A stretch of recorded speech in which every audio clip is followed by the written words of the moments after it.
Hi, everybody. Jonah here with Jonah Pettyjohn Missions, and welcome back to another weekly Devo. Thank you so much for joining me this week. For this week's Devo, I actually thought that I would give you guys an update on how things have been going in Greece so far, seeing as how on Friday I will have officially been here for one entire month.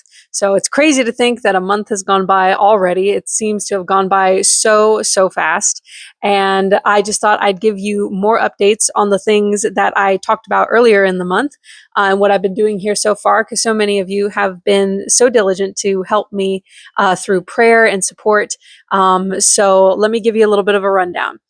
For the whole month of May, I spent a lot of time working with a missions team that came here from my alma mater, Christ for the Nations in Dallas, Texas. Many of you knew that this team was going to come.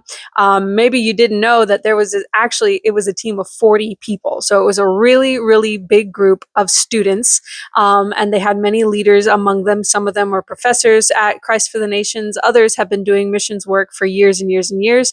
So this team had been training for almost a year, around 9 months or so, for this trip specifically. And while they were here, they did so much incredible work. And we on the team of International Christian Center Athens, we got to actually partner with them and help take them out around the city to the different ministry opportunities that they had, because while they were totally all in to do whatever work they could, many of them had actually never been to Greece before. In fact, the majority of them had never been to Greece, and even the ones who had been to Greece had never been to Athens. So we kind of had to act as tour guides for them around the city.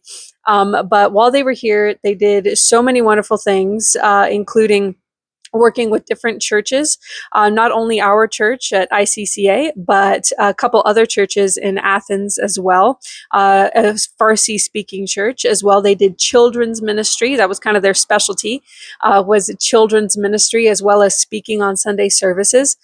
They got to do ministry with churches that have outreach programs for the homeless. So several of them were leaving for nighttime ministry, where they would go downtown into the areas of Athens where there is the most homeless and the most drug addicted problems and things like that. And they got to go and, give out food, offer prayer, do evangelism, things like that, amongst the homeless and the drug addicted in Athens.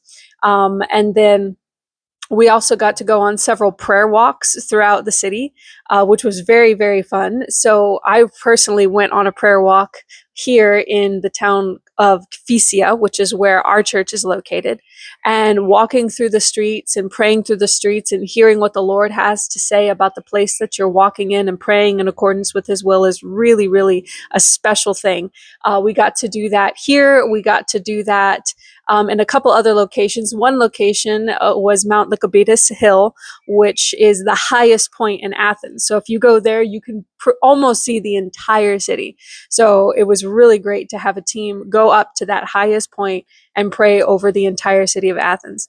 Also, something that I personally got to do with the team was ministering to refugees.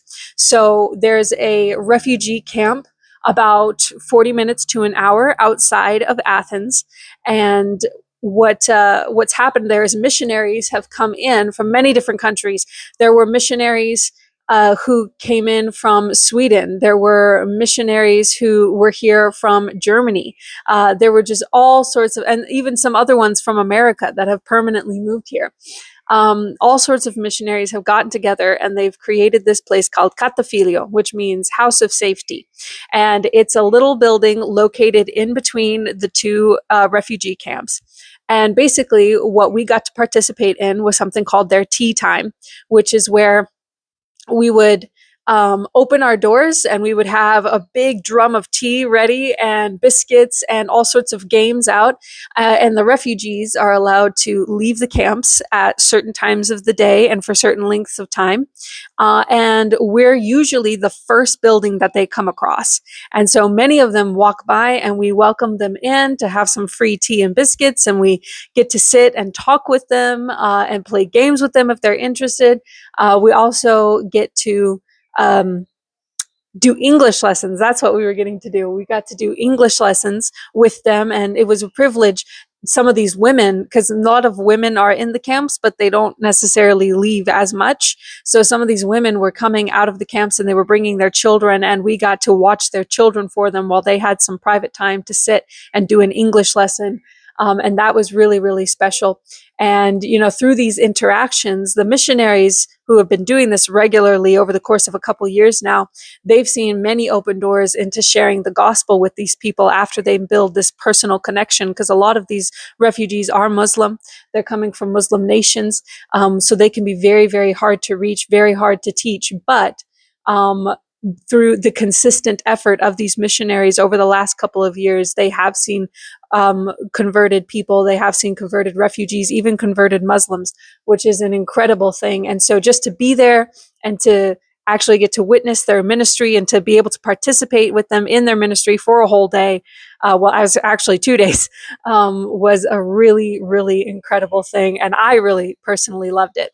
Another day, we went back to the Catafilio, right, the ministry for the refugees, and we got to do a day of joy for the children, because there are children in these refugee camps, and there's just all sorts of stories about some absolutely terrible things that can happen in these types of places, particularly to kids, because they are the most vulnerable. And so we had our team out there. They brought all sorts of special arts and crafts, all sorts of special programs, special games, tons of toys. And they invited and advertised throughout all the refugee camps, hey, come here for this day of joy for the children. And so we had children show up, and even mothers bringing their kids. And they just got to spend an entire afternoon just enjoying their time, getting to play, getting to do arts and crafts with a team that was showing them so much love. And then at the end, we had special programs about Jesus and the love of God. And so that was an incredibly special day as well. And then to top it all off, we got to go to a city. This was just this last weekend. It's a city up in the north of Greece called Thessaloniki. Which is the biblical city. If you've ever read the book of Thessalonians, Thessaloniki is where the Thessalonians live. So it was really, really cool to be in another biblically historical city. And we got to do a conference. So it was a one-day conference all day long from 9 a.m. to 9 p.m. We were there. And these people who came on, the team was called the Journey Team, right?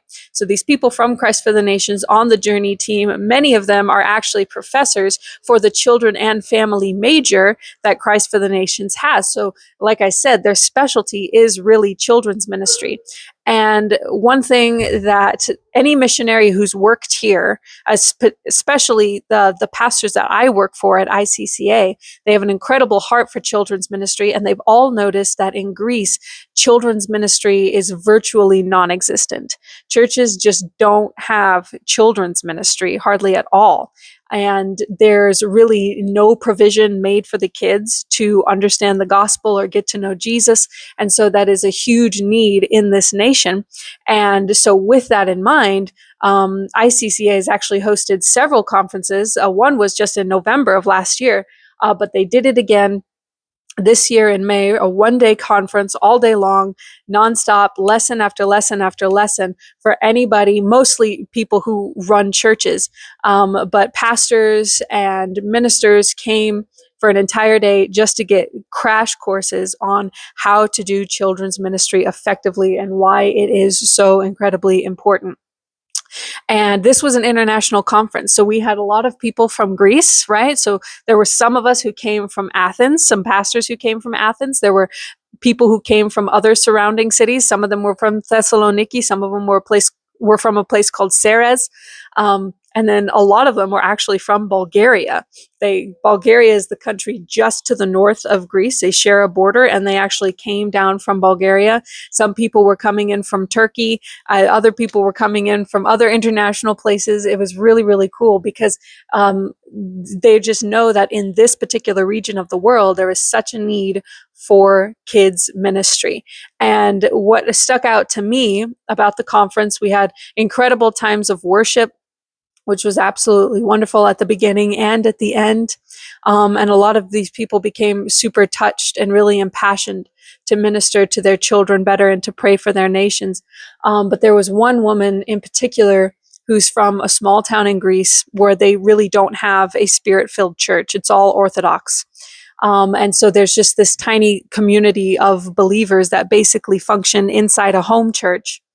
And she and a few other people came to this conference, and they had just finished up one of their courses, and we were on a break period, and they came and they spoke to us, me and one of the pastors that I work for, and we were asking them, how are you enjoying it? What do you think so far? And she said, she made the remark, something like this is historic in Greece, is what she said. She said, this is historic in Greece because we just don't ever talk about these types of things. We don't ever implement these types of things. And that was really touching to hear, because to us, in America, where children's ministry is on the rise. I mean, most families now select their churches based off of how good the children's ministry is, right? And so a lot of these things seemed really fundamental to us, seemed like we were kind of going over the basics, but you realize that the basics is what is needed here because they don't have anything like this already. So it was an incredibly wonderful opportunity to get to present these things to these people who are then going to take them back into their own cities and into their own nations and implement it and start being a beacon for the children of their communities.